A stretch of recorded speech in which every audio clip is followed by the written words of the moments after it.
नमस्कार दोस्तों, जय जोहार। मैं कौशल तिवारी और बिहनिया संध्या में आपका स्वागत है।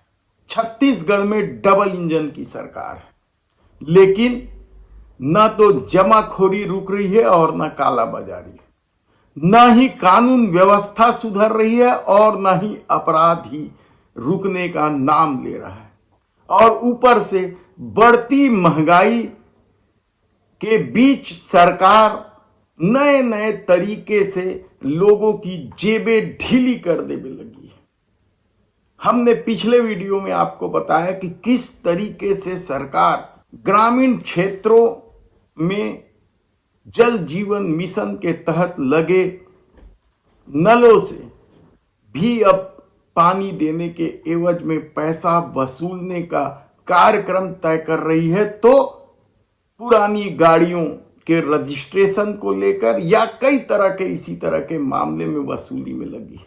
और अब बिजली जैसे महत्वपूर्ण चीज में भी सरकार कैसे लोगों की जेब ढीली करे, इस पर काम शुरू कर दिया। दरअसल ये डबल इंजन की सरकार है और भले ही डबल इंजन की सरकार की ये फायदे हो कि केंद्र से उन्हें पैसा आसानी से मिल जाता है, लेकिन आम आदमी जो महंगाई से त्रस्त हैं उन्हें राहत कैसे मिलेगी। और अब जो मामला सामने आया है वह बिजली को लेकर है, जो सबसे महत्वपूर्ण अंग बन चुका है जीवन का। और उस पर अब सरकार की नीयत लगी हुई है कि किस तरीके से उपभोक्ताओं से वसूली किया जाए।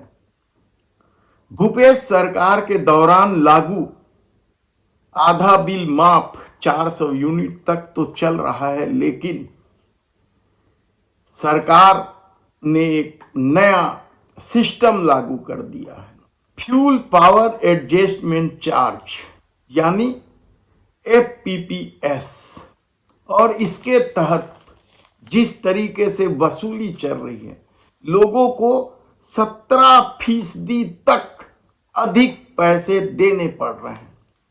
ये तो छत्तीसगढ़ के विष्णुदेव साय सरकार की रीति नीति है, लेकिन केंद्र सरकार भी अब पेट्रोल की तरह बिजली के दाम पर भी खेल खेल रही है।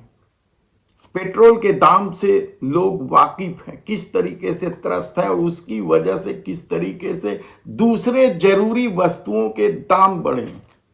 रेल अचानक रद्द करके यात्रियों की जेब कैसे खाली की जाए उसके भी तरीके निकाले जाते हैं। लेकिन आज हम बात कर रहे हैं बिजली बिल का।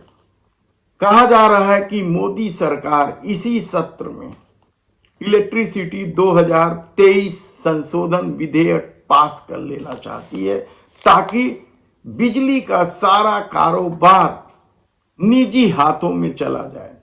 और निजी हाथों का मतलब क्या सिर्फ अडानी अंबानी है? यकीनन। और शायद यही वजह है कि इस बिल को लेकर विपक्ष अभी से हमलावर है। बिल पास हो जाना है, संसद में जिनका बहुमत है उनके लिए तो यह बड़ा आसान है, लेकिन इससे आम लोगों की तकलीफ किस कदर बढ़ेगी इसका अंदाजा शायद सरकार को है भी या नहीं, कहना कठिन है।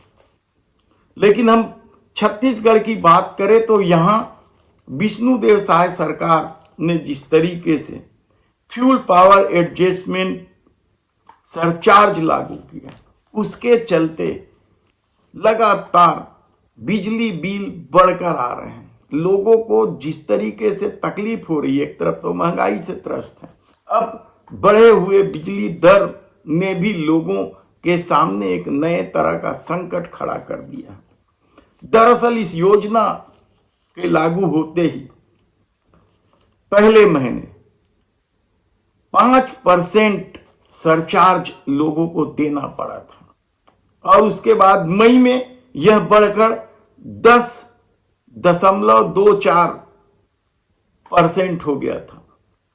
जून में यह 14% तक चला गया था, जुलाई में 11, अगस्त में 10 और उसके बाद विधानसभा के उपचुनाव की वजह से, आचार संहिता लागू होने की वजह से अगस्त में जो सरचार्ज लिए जा रहे थे इस योजना के तहत, उसी तहत बिजली बिल आया। लेकिन अब कहा जा रहा है कि जो बिल नवंबर माह की बिजली का बिल जो दिसंबर में आएगा वह बढ़ा हुआ होगा। किस तरीके से एक तरफ 400 यूनिट तक आधा बिल माफ की योजना चला रही है सरकार, तो दूसरी तरफ किस तरीके से वसूली का खेल खेल रही है। और यकीन मानिए कि जिस तरीके से डबल इंजन की सरकार काम कर रही है बिजली को लेकर, चाहे छत्तीसगढ़ की सरकार हो या फिर केंद्र की सरकार हो, मोदी सरकार हो, जिस तरीके से इलेक्ट्रिसिटी बिल लाने की योजना बनाई है, उसे संसद में पास करने की रणनीति बना रही है, यकीन मानिए कि सारा खेल निजी सेक्टरों में पहुंच जाएगा। यानी अब आने वाले दिनों में बिजली का पूरा काम यदि निजी हाथों को सौंपा जाएगा तो कोई अचरज की बात नहीं है, और ठीक पेट्रोल की तरह बिजली के दाम भी बढ़ेंगे। धन्यवाद।